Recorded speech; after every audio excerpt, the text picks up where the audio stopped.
यत् पुनः स्तम्भरूपेण स्वाविरासमहं पुरा सकालो मार्गशीर्षे तु आर्द्रारिक्षममर्भकौ।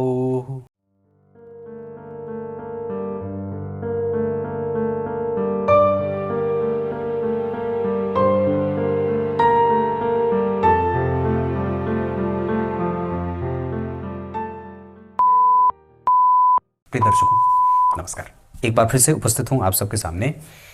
आज आपके सामने एक ऐसा सूत्र बताऊंगा जो बिल्कुल ही नया और बिल्कुल ही अनूठा होगा। हम अपनी लग्न कुंडली को देख करके ये कैसे जान जाएंगे कि हमारी कुंडली में ग्रह जो हैं वो कम से कम ठीक बैठे हैं। कई बार होता है कि ग्रह जो है वो इधर उधर तितर बितर बैठा होता है और हम कंफ्यूज हो जाते हैं कि इस कुंडली का फलादेश कैसे किया जाए। कुछ इसी तरीके के कार्यक्रम के साथ उपस्थित हूं, कहीं नहीं जाना है, बिल्कुल बन के रहिएगा। कार्यक्रम के आरंभ में मैंने जो श्लोक पढ़ा है वो शिव पुराण के विश्वेश्वर संहिता के 9वें अध्याय का 15वां श्लोक है। ये पहले ही बता दूं, मैंने कल जो बात कही थी कि मार्गशीर्ष माह में आर्द्रा नक्षत्र के दिन भगवान भोलेनाथ कहते हैं कि इस दिन ही मैं स्तंभ के रूप में प्रकट हुआ था। और जो हम लोग मासिक जो शिवरात्रि मनाते हैं वो तो शिवरात्रि की पूजा, भगवान भोलेनाथ की पूजा है हर महीने। गणेश चतुर्थी हर महीने गणेश जी की बाद जो है वो शिव जी की पूजा होती है। और जो फाल्गुन शिवरात होता है उस दिन वो अलग पूजा है, ये स्तंभ के रूप में प्रकट होने की पूजा है। यहाँ पे किसी ने मुझे पूछा था कि जब हम वो जो मनाते हैं उसमें शिव पार्वती विवाह होता है ना। पर वस्तुतः यहाँ पे बात आई कि मैं ज्योतिर्मय स्तंभ के रूप में प्रकट हुआ था। कब? मार्गशीर्ष माह में आर्द्रा नक्षत्र था। अतः जो पुरुष मार्गशीर्ष माह में आर्द्रा नक्षत्र आने पर मुझ उमापति का दर्शन करता है अथवा मेरी मूर्ति या लिंग की झांकी का ही दर्शन करता है वो मुझे कार्तिकेय से भी प्रिय है, ऐसा कहा है। आगे महान शिवरात्रि जो आती है उसका भी वर्णन आएगा, बस रोज दिन देखा करिए। आइए विषय पे लेके आता हूं। ये विषय बड़ा गंभीर है और बहुत समझने वाला भी है। लग्न से और लग्नेश से हम ये कैसे जान जाएं कि हमारे लग्नेश के पास जो बल हम नहीं देख पा रहे हैं, जो बल ज्योतिषी नहीं देख पा रहा है, जो बल मुझे समझ में नहीं आ रहा है, वो मेरे ग्रह मुझे दे रहे हैं। क्लियर है? मैंने नहीं देखा कि मुझे कौन देख रहा है, तो ये मुझे जो देख रहा है उसके देखने की शक्ति अगर मुझे मिल रही है जिसके कारण मैं बल में प्राप्त हो रहा हूं। जैसे माता और पिता नहीं है फिर भी उनके आशीर्वाद से हम आगे बढ़ते हैं, है ना। गुरुजन नहीं है पर फिर भी हम उनके आशीर्वाद से आगे बढ़ते हैं। हमारे कुल परंपरा, हमारे कुल में जितने भी वृद्ध हुए थे जो नहीं रहे पर हम उनके आशीर्वाद से आगे बढ़ रहे हैं, जो भाग्य का स्वरूप है। उसी तरीके से लग्नेश के पास कुछ ऐसे भाव होते हैं, कुछ ऐसे स्थान होते हैं उनके बैठने से जहां पे उनको अतिरिक्त बल मिल ही जाता है। इस पे बात करते हैं। लग्नेश से पांचवें, लग्नेश से चौथे, जहां कहीं भी आपकी कुंडली में लग्नेश बैठे हैं, जहां कहीं भी आपकी कुंडली के लग्न के अधिपति बैठे हैं, वहां से पांचवें, वहां से चौथे अगर शुभ ग्रह बैठे हों, ध्यान से समझिए।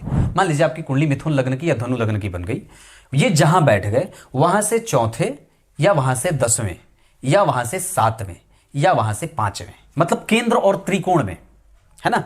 लग्नेश आपके जहां बैठे वहां से केंद्र में या त्रिकोण में अगर कोई शुभ ग्रह बैठा है तो आपके लग्नेश को अतिरिक्त बल मिल जाता है, जो आपको ऐसी सफलता दे देते हैं जो कि आमतौर पे आपकी दृष्टि वहां नहीं जाती है। यह बहुत प्रधान सूत्र है। दूसरा सूत्र कहता है कि लग्नेश से तीसरे, ध्यान से समझिए, लग्नेश जहां बैठे हैं, लग्न से बात नहीं कर रहा, आपके लग्नेश जहां बैठे हैं वहां से तीसरे, मतलब सूर्य अगर हैं तो सूर्य से तीसरे, चंद्रमा अगर हैं तो चंद्रमा से तीसरे, मंगल अगर हैं तो मंगल जहां बैठे हैं वहां से तीसरे, बुध अगर हैं तो बुध जहां बैठे वहां से तीसरे, अगर गुरु हैं तो गुरु जहां बैठे वहां से तीसरे, अगर शुक्र है तो शुक्र जहां बैठे वहां से तीसरे, शनि है तो शनि जहां बैठे वहां से तीसरे। क्लियर है? तो आपके लग्नेश जहां बैठे हैं वहां से तीसरे और वहां से एकादश में, है ना। आपके लग्नेश जहां बैठ गए वहां से तीसरे और एकादश में अगर कोई पापक ग्रह बैठा है तो ये लग्नेश को बल देता है, उसमें साहस, दम, पराक्रम, ओजस्विता, तेजस्विता, निर्णय लेने की क्षमता और लड़ने की शक्ति देता है। क्योंकि किसी भी भाव में जो ग्रह बैठा है उससे तीसरे घर में अगर कोई पापक ग्रह बैठा है, मान लीजिए कोई भी भाव है, यहां मान लीजिए बुध बैठे हैं, ठीक है, और बुध से 3 घर आगे मंगल बैठ गए, तो अब ये बुध का भी बल बढ़ाएंगे और इस भाव का भी बल बढ़ाएंगे। मतलब अब व्यक्ति को धन, संपत्ति, वाहन इकट्ठा करने में इस मंगल का बल भी मिलेगा। वहीं पे अगर मान लीजिए किसी भी भाव में, अगर मान लीजिए आपकी कुंडली का लग्नेश पंचम भाव में बैठ गए, यहां से चौथे भाव में ही अगर कोई शुभ ग्रह बैठा है तो वो संतान का सुख भी जरूर देगा, वो पढ़ाई का सुख भी जरूर देगा। हां, सूत्र यही याद रखना चाहिए कि कम से कम जो ग्रह आपकी कुंडली में शुभ ग्रह या पापक ग्रह होकर के बैठा हो उसके पास थोड़ा बल हो, बलहीन ना हो, है ना। ये तो 2 प्रधान सूत्र हो गए। तीसरा सिद्धांत क्या कहता है कि आपकी कुंडली के लग्नेश जहां कहीं बैठे हैं भाव में, लग्न कुंडली में बोल रहा हूं, नवांश और दशमांशा की बात नहीं कर रहा, आपकी कुंडली के लग्नेश जहां कहीं भी बैठे हैं, जिस भी भाव में बैठे हैं, उस भाव का स्वामी अगर उन्हें अतिरिक्त बल देता हो, मतलब देख लेता हो, या कैसे अतिरिक्त बल देगा, तो मान लीजिए लग्नेश आपकी कुंडली में किसी भी भाव में बैठे हैं, किसी भी भाव में बैठ गए, मान लीजिए मेष राशि में बैठ गए, अश्विनी नक्षत्र में बैठ गए, और मंगल या केतु, ध्यान से समझिए, अब लग्नेश जहां बैठे हैं वहां उस भाव में जो उस भाव का अधिपति है और जिस नक्षत्र में लग्नेश बैठे हैं उस नक्षत्र का स्वामी अगर लग्न को देखते हो, मंगल लग्न को देखते हो, मतलब क्या बात कही, मान लीजिए बुध हैं, मेष राशि में बैठ गए, अश्विनी नक्षत्र में बैठ गए, और मंगल जो है वो लग्न को देख लिए, या केतु लग्न को देख लिए, तो ये आपके लग्नेश को बली बनाता है और ये आपकी प्रवृत्ति को और अपनी दशा में अतिरिक्त बल देता है ना। ये बड़ी कमाल की बात है, क्योंकि हमें बल कहां से प्राप्त हो रहा है, क्या बात कही मैंने, हमारे लग्नेश को यहां से भी बल मिल रहा है, पर हम देख ही नहीं रहे हैं, पर हम समझ ही नहीं पा रहे हैं कि अगर वो लग्नेश को नहीं देख रहा है तो सिर्फ लग्न को देख ले तो भी हमारा काम बन जाएगा। इस तरीके से हमारी कुंडली में जो ग्रह के बल प्राप्त होते हैं वो हमें अतिरिक्त बलवान बनाते हैं और साथ ही साथ हमारे जीवन के मार्ग को सुगम बनाते हैं।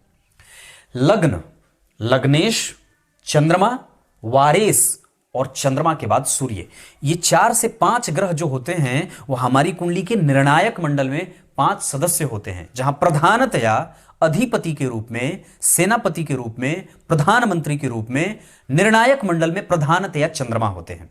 सूर्य, चंद्रमा, सबसे पहले चंद्रमा, तब गुरु, तब सूर्य, तब लग्नेश, तब वारेस, ऐसे करके आप इनको विभिन्न श्रेणियों में विभाजित कर सकते हैं। किसी कुंडली के लिए लग्नेश का बलवान होना जरूरी है, ऐसा नहीं है कि उसके चंद्रमा बलवान होना जरूरी नहीं है। किसी कुंडली में अगर मंगल का बलवान होना जरूरी है तो वहां चंद्रमा को भी बलवान होना जरूरी है, वहां सूर्य को भी बलवान होना जरूरी है, वहां गुरु को भी बलवान होना जरूरी है। जितने ग्रह के पास बल रहेगा उतने ही ज्यादा कुंडली के सारे राजयोग घटित होते हैं और उतनी ही ज्यादा उस व्यक्ति का स्पष्ट होता है नेचर, उसको आसानी से बात समझ में आ जाएगी, उसका काम आसानी से बन जाएगा, उसका बचपन से लेकर के बुढ़ापे तक बड़ा आसानी से और सरलता से बीत जाता है। मुझे पूरा विश्वास है यह विषय आपको बिल्कुल अनूठा और अलग लगा होगा। तब तक के लिए बहुत बहुत नमस्कार।